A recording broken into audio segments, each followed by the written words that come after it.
Hi guys, তোমরা কেমন আছো? আমি খুব ভালো আছি।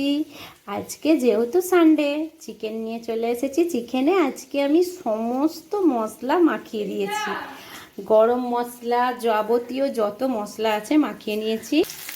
এবার এখানে আমি কিছুটা পেঁয়াজ আর টমেটো কষে নেব।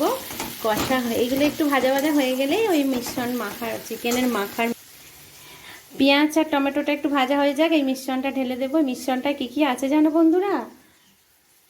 পেঁয়াজ, আদা, রসুন, গরম মশলা, গোটা গরম মশলা আর ধনে জিরে সমস্ত কিছু দিয়ে মানে পেস্ট করে সেটা মাখা, আর তোমার লঙ্কা, হলুদ, গুঁড়ো লঙ্কা, নুন, সামান্য চিনি সব কিছু মাখানো আছে। চলো আজকে চিকেনের ঝোলটা কেমন হয়েছে তোমাদের সঙ্গে অবশ্যই শেয়ার করে নেব। দেখছো বন্ধুরা, প্রায় তেল ছেড়ে দিয়েছে, কষানো তো হয়েই গেছে, মাংস প্রায় রেডি। এবার আলু দেবো আর একটু অল্প করে জল দিয়ে দেবো, তাহলেই আমার ঝোল রেডি হয়ে যাবে। চলো টাটা।